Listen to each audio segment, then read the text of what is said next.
Hello, everyone. It's time for Vanished Chicagoland Stories, the podcast. I'm your host, Pete Costanis. This is episode 163, season 7. Today's date is September 17th, 2022, and thank you for joining me today. On today's show, I will talk about Korvettes discount stores, which also stood for EJ Korvette. I'll talk about its history and my memories of the store. Also, I will discuss two TV sitcoms from the 1970s that this week celebrate their 50th anniversary of their debut on television.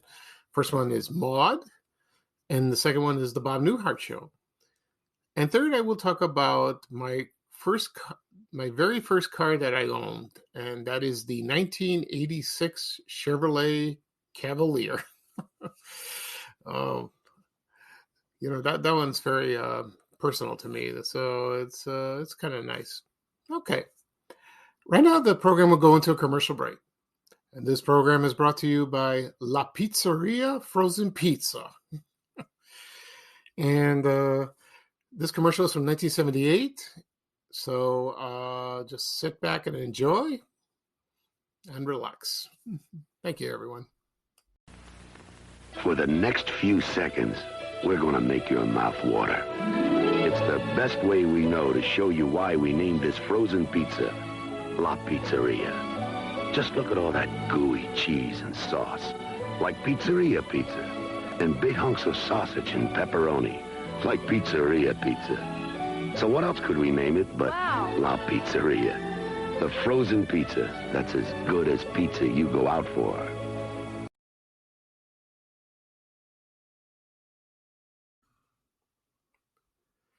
Okay, everyone, I am back. I hope you enjoyed that commercial for La Pizzeria Frozen Pizza. I remember this brand. I don't know much history about that. I tried to research. I didn't find very little. I found very little about this. I think it was manufactured in New York, and then they brought it here. And I remember this brand during when I was in high school at Bogan High School. And I remember the commercials and all that. And I don't think I ever tried this one. I don't think so. I don't think my mother bought this. She used to buy John's Frozen Pizza. I talked about that on previous podcast episodes. There was also Tostino's. Remember that? And there were others. Right now, I eat frozen pizza once in a while. It has improved over the years. It's famous for its cardboard crust, but it's changed somewhat. And there are a couple of them that are real good. One is Home Run Inn. I like that.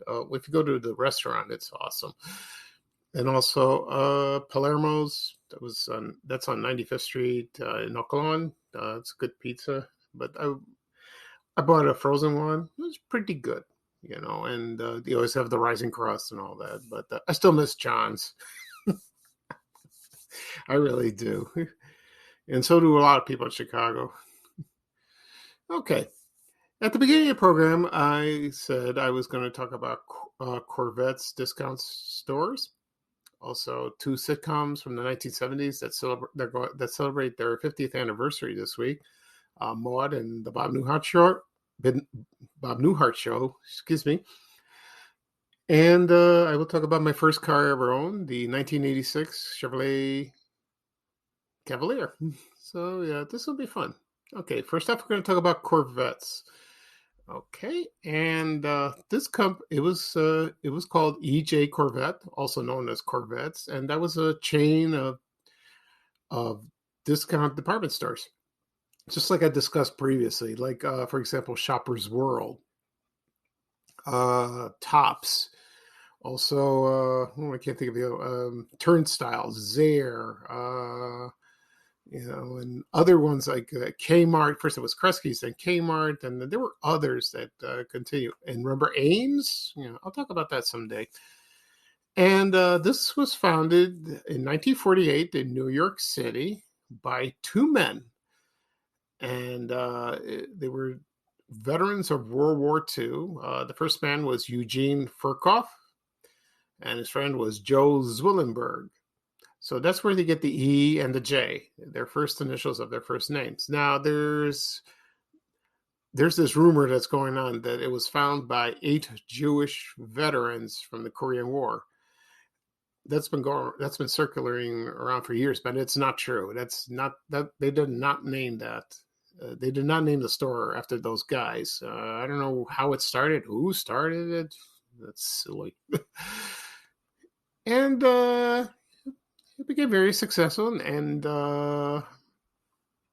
they expanded in New York City, mostly in Manhattan. I don't know if they expanded in other boroughs like Brooklyn or the Bronx or Queens. I'm not sure. Oh, I'm sorry, they did. Yeah, and they expanded to the suburbs, probably New Jersey too, most likely.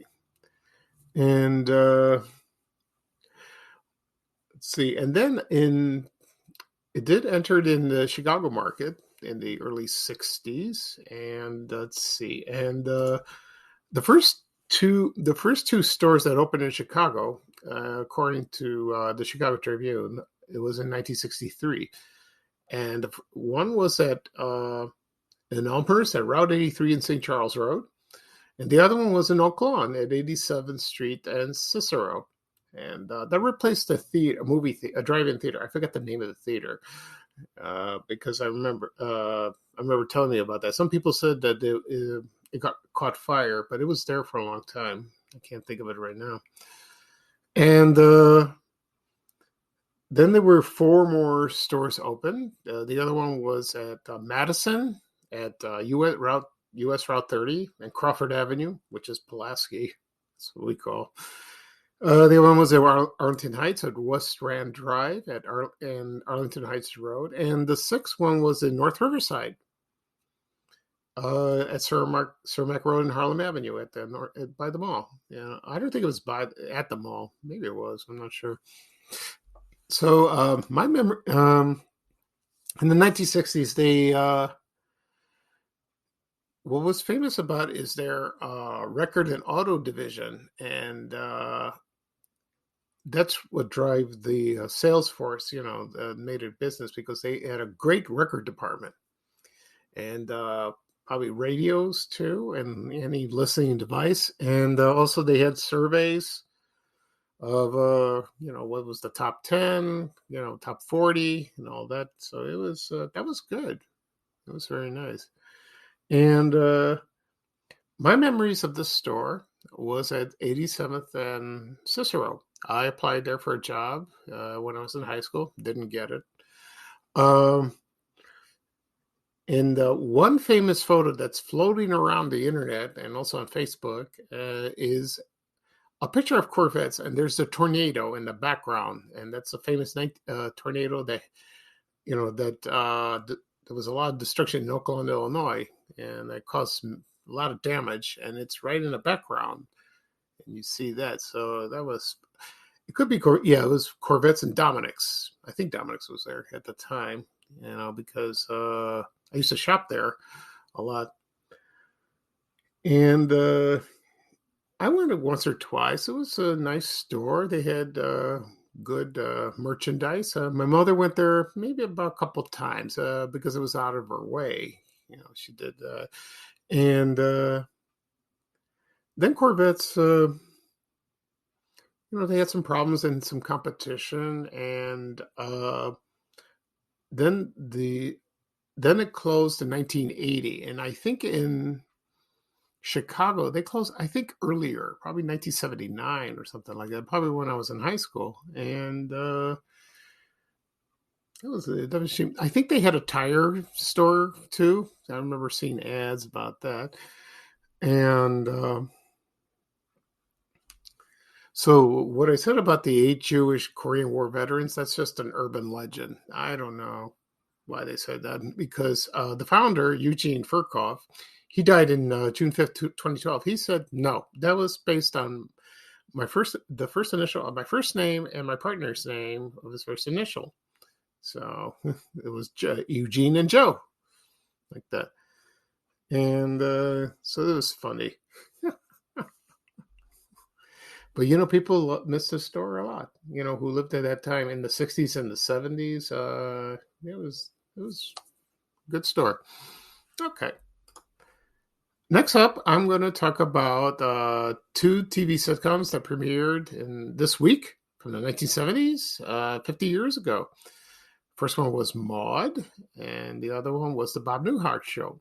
Okay, and I'll talk about Maude first. And this was one of my favorite shows in the 70s. I love this is a spinoff of All in the Family. This premiered on September 12th, 1972, and it ended April 22nd, 1978. And starred B. Arthur, famous for Golden Girls, as Dorothy Zbornak. She was a outspoken, political, liberated woman living in Tuckahoe, outside of New York. She had her fourth husband, Walter.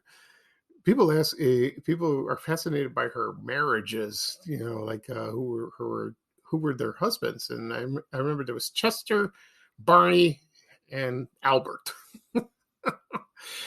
So she first appeared in an episode of All in the Family. She was Edith Bunker's cousin. Excuse me. And she was that episode is a classic because she butted heads with Archie Bunker, and they were arguing. It was hilarious. Too loud. They seemed like they should be married, but it was hilarious. And then she appeared again at the end of that season, and Archie and Edith visited the house because they were going to Maude's daughter's wedding. Carol. It was played by a different actress, and that was funny too. And then they offered her a show in '72, and created by Norman Lear, and she said yes.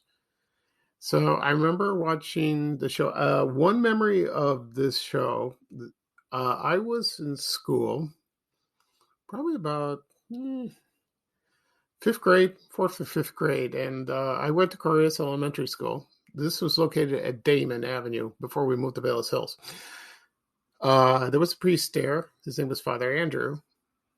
We had Father Byron, but he was an assistant, or he just helped out. But he also taught religion, but he was not a very popular priest. And he was too strict, very serious, and very intimidating.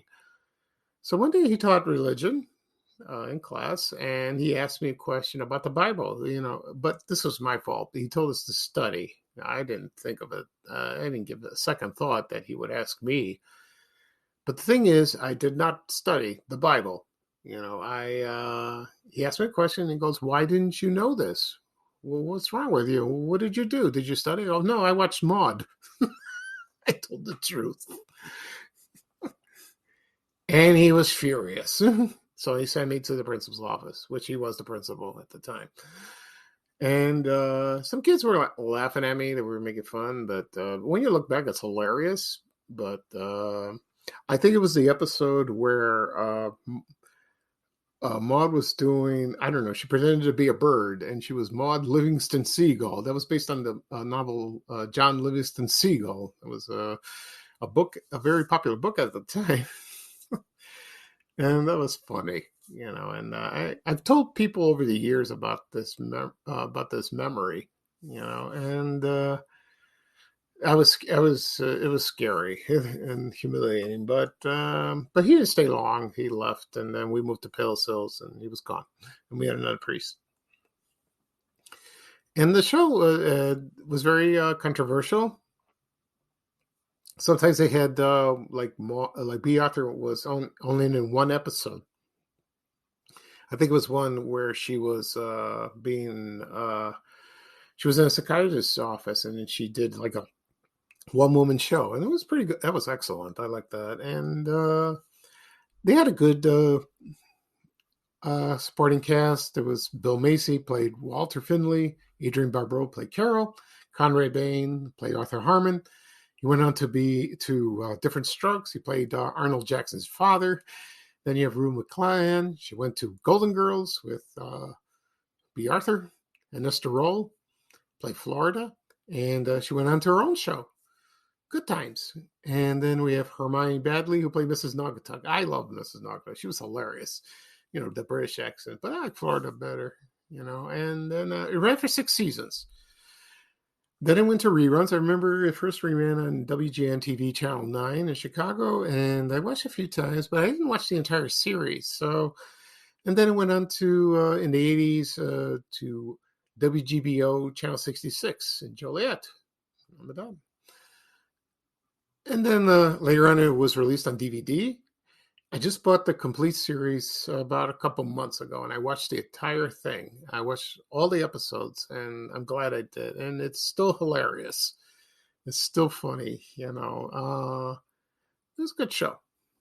It's not syndicated much because maybe it's, I don't know. There's some reasons for that. Okay. Okay, and next up, I will talk about the Bob Newhart show, but right now I'm take a quick break. Okay, thank you, everyone. Okay, everybody, I am back. I hope you enjoyed that segment about Maude and Korvettes, discount stores. Right now, I'm going to talk about the Bob Newhart show. That premiered 50 years ago yesterday, September 16th, 1972. And it starred Bob Newhart, he's a comedian, still the funniest man I ever watched. I don't know why. I just look at him and start laughing. And it premiered, like I said, on September 16, 1972, ended April 1st, 1978, and ran for 6 seasons, just like Maude. And everyone remembers the opening theme song. The phone rang in his house. He answered. He said hello, and then the music starts, and he comes out of the building. His office building. He's walking around. Now, when I posted a photo yesterday of him entering the Chicago L, the elevated train. Some people call it the letter L or EL, whatever you want. It's fine. And he was sort of, I don't know, inconsistent, not inconsistent, kind of bizarre because where he lived on the edge. He lived in the Edgewater neighborhood on the north side of Chicago, and it was the Thorndale Beach North Condominium Complex. And this was right near St. Andrew's Greek Orthodox Church. And so she showed that. But the thing is, the L does not go to his apartment. And in the opening scene, there's the depot, the train depot, but the train depot does not look like a Chicago L depot. It does not look like we're, at the stop. It doesn't look like it at all. I wonder if Bob Newhart did this on purpose. I don't know why. Maybe he did. Or the people who compiled the opening theme, with the film, maybe they weren't, I don't know, informed, or they didn't discuss it or consult it. Who knows? And that thing at the opening, there's Suzanne Plachette. She's greeting her at the door. They give a kiss. And that it was funny because when I posted that photo yesterday, everyone was going, "Oh, they were nitpicking on that." But so what? I watched the show over the years, and they did reference a few things about Chicago. Some with suburbs, maybe restaurants, but I don't know. I haven't seen the show in a long time. I have a few episodes on DVD, but I should get the complete set soon. And so Bob Newhart, he was a psychologist, and most of the activity happened in his home life, his work life. He had his receptionist, Carol Kester, played by Marsha Wallace. Also, Jerry Robinson. He was the dentist who was across the hall. And he also had his patients. The most famous one was Elliot Carlin, played by Jack Riley. He was annoying. He was terrible. And sometimes Bob Newhart would get aggravated and start yelling. Also in the cast was Bill Daly, played Howard Borden, his neighbor, famous for Roger Healy from I Dream of Jeannie. I like him in this role. He's funny. And he's from here. Well, actually, I think he's from Iowa. Then he came to Chicago. And he did the phone bit. If you remember, Bob Newhart was a stand-up comic, and he did the phone bit. He put his hand by his ear, and he did that for a couple seasons on the show. So it's It's a very good show. Had great guest stars, if you recognize a few. And then when the show ended, he starred in the other sitcom Newhart that started in 1982 on the same network as CBS. At first, it was good comedy. Then it got a little wacky, and it was funny, but it got too weird. It was like Green Acres to me. And also at the end of that show in 1990, Suzanne Plachette, who played his wife Emily, appeared on the show, and it was all a dream. So that's what it was. That was a classic. Bob Newhart is still around. He's 93 years old, and he's on Facebook, and he's on Twitter. He has a Twitter account. So that's good. I hope he's doing well, because he's a very funny man. I love him. He's just we all adore him. Okay.